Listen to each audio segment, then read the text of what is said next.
In this video, I'm making a granny cube, the upgrade to the granny square, but also made of granny squares. A while ago, I made this garish looking box. It's essentially a 3D printed box and lid covered in granny squares, because a plain old 3D printed box would be boring. This first one was designed for all these small granny squares. I made the plastic quite thin, which would have been fine if I were just printing a solid box.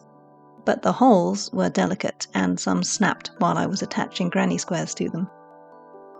So I've made an improved version. This one is bigger and thicker. And if you want to make one, you can go ahead and download the STL for free from my Thingiverse page. I've put the link in the description. Print it out with your 3D printer, or your friend's 3D printer, or get a 3D printing company to print it out for you. The temperature in my house was quite cold while this was printing, and the lid ended up warped and messy. You can avoid this by heating your room, using adhesive, and a higher temperature for your print bed. But I'm going to use this substandard product.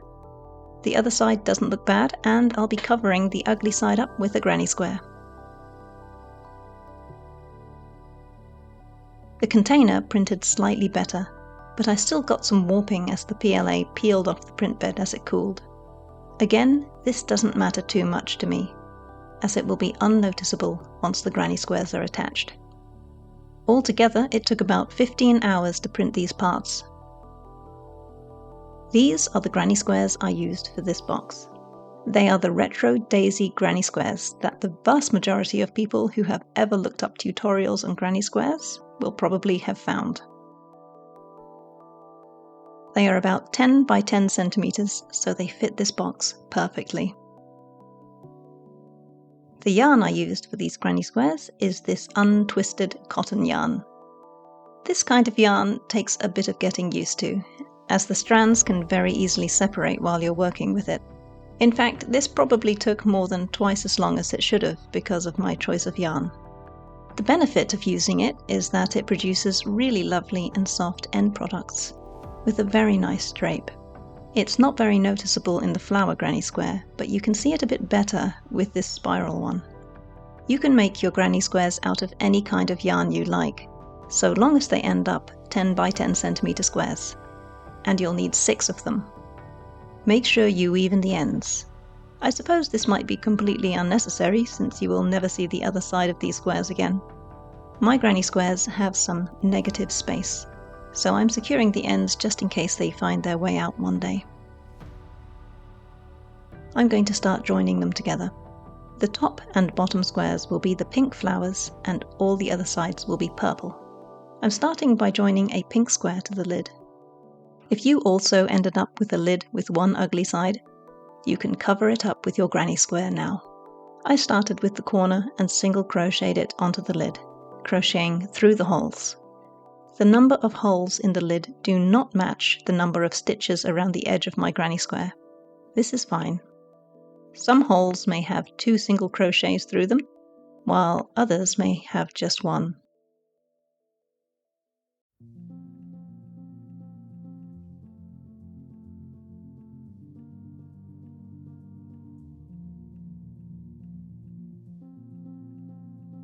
I stretch the granny square in place at regular intervals to make sure that the tension is evenly distributed along each edge. At each corner, I do 4 stitches through the corner holes.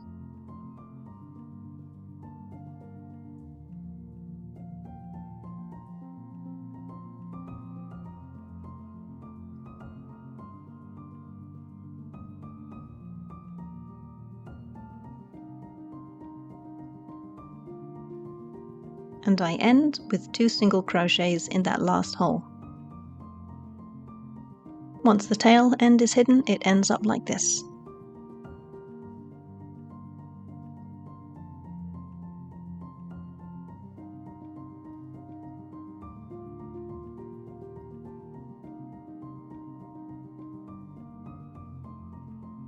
I'm joining the 4 purple squares to each edge of the pink square that will be the bottom of the cube.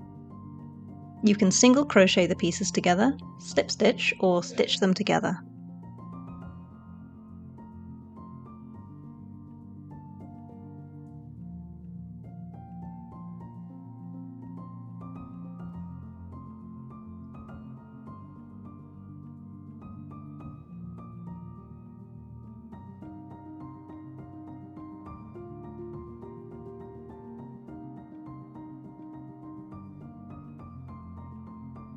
Now I'm going up the sides. For the bottom, the stitches are on the inside, but along the sides I've done them on the outside, so they're much more obvious.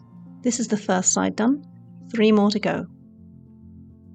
You could join these together however you wish really, so long as they end up in this shape.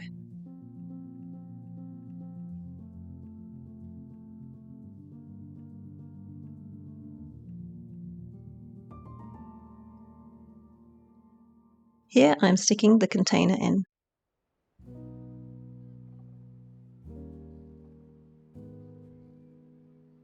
And pulling the cover to adjust it and make sure the squares are centered on each face.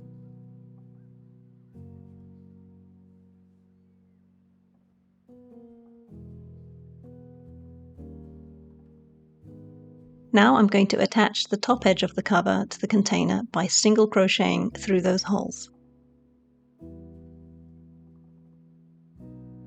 Once I fix this yarn problem. To attach it, I stick my hook through a stitch and a hole. I loop my yarn around the hook, pull through both the hole and the stitch,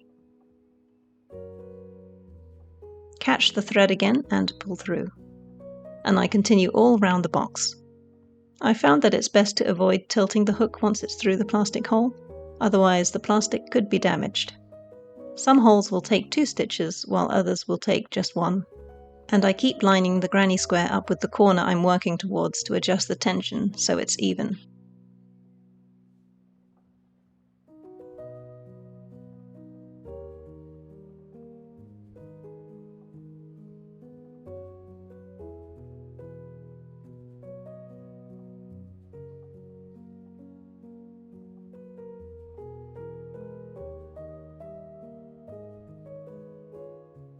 Once it's done, it should look something like this. Now I'm adding the lid. Again, I'm single crocheting the lid to one of the tops of the sides. This is the only part of the cube where I think the side you place the stitches is important if you're single crocheting it. The bulk of the stitches might stop the lid from closing properly, so I'm making sure they're on the outside of the box. Instead of tying off, I'm continuing along this edge.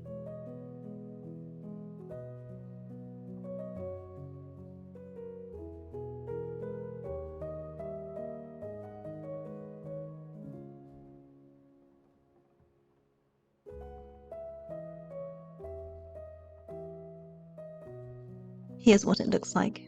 If you don't want this join to protrude, you can just stitch it on. This now acts as a hinge. I'm just doing a simple slip stitch to finish.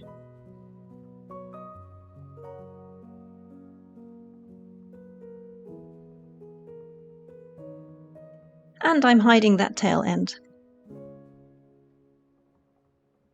You could add on some kind of fastener to keep the lid closed. I'm leaving this as it is. I might make an STL with some magnet sockets to keep the lid down at some point in the future.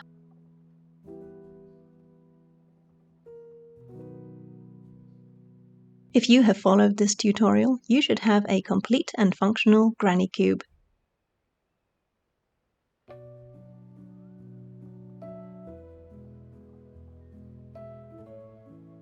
Which you can put all of your most precious belongings in.